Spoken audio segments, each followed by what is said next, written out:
मन बहुत चंचल है, इसलिए वह अशांत रहता है। और मन में जब तक अशांति रहेगी, व्यक्ति हजारों सवालों से घिरा रहेगा। व्यक्ति के मन में जब तक चल रहे सवालों के जवाब नहीं मिलेंगे, उसका मन अशांत ही रहेगा। लेकिन सवाल यह है कि मन को नियंत्रित कैसे किया जाए और मन को कैसे समझा जाए। यह उन दिनों की बात है जब बुद्ध की शरण में दीक्षा ले रहे भिक्षुओं को कई नियमों का पालन करना पड़ता था। वह किसी के भी घर 3 दिन से भी ज्यादा नहीं रख सकते थे। यह नियम स्वयं बुद्ध ने बनाया था। उद्देश्य यह था कि उनकी सेवा में लगे लोगों को किसी तरह की कोई तकलीफ ना हो। बुद्ध और उनके शिष्य जब यात्राओं पर निकलते थे तो वह रास्ते में आने वाले गरीब घरों में ही शरण लेते थे। वह इन घरों में ज्यादा से ज्यादा 3 दिनों तक रुक सकते थे। 3 दिनों के बाद उन्हें अगली यात्रा पर निकल जाना पड़ता था। एक दिन वह ऐसे ही एक गांव में पहुंचे।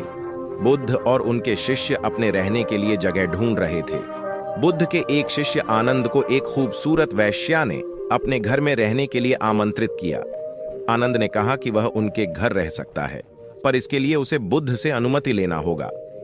ऐसा जवाब देकर आनंद बुद्ध के पास पहुंचा और पूछा, हे बुद्ध, इस गांव में 3 दिनों के विश्राम के लिए एक स्त्री मुझे अपने घर पर आमंत्रित कर रही है, लेकिन वह स्त्री वेश्या है। क्या मैं उसकी आमंत्रण को स्वीकार कर सकता हूं?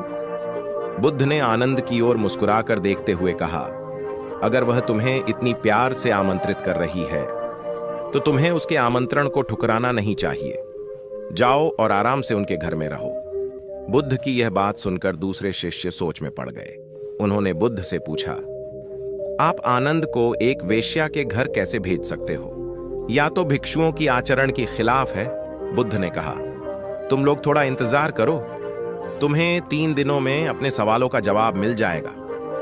सभी शिष्य चुप हो गए। फिर आनंद अगले 3 दिनों के लिए वेश्या के घर रहने चला गया। बाकी के शिष्य आनंद के जासूसी में लग गए और आनंद की सारी बातें बुद्ध के कान में डालने लगे। बुद्ध शालीन मुस्कान लिए चुपचाप सुनते रहे।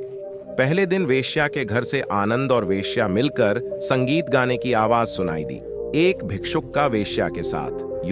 संगीत गाना सुनकर शिष्यों ने कहा, आनंद बदल गया।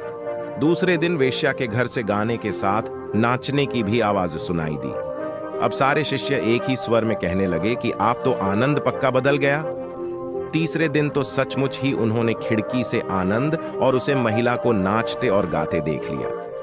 सभी शिष्यों ने यह अनुमान लगा लिया कि आनंद इतनी मौज में है तो वह भिक्षुओं के साथ आगे की यात्रा पर नहीं आएगा।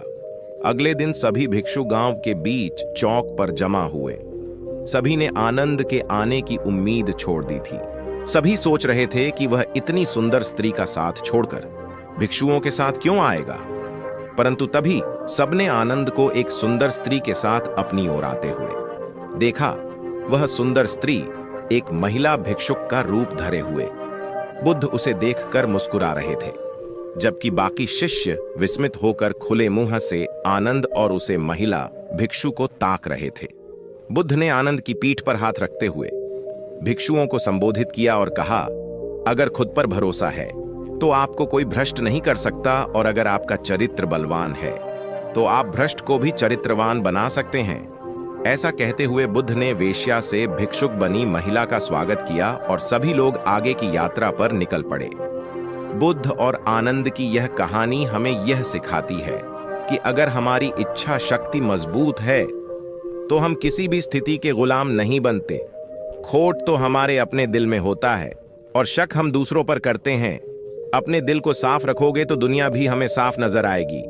किसी किताब को कभी उनके बाहरी आवरण से ना कि इस बात को समझ ले कि हम पारदर्शी जीवन जिए तो हमें किसी आवरण की कभी जरूरत ही नहीं पड़ेगी।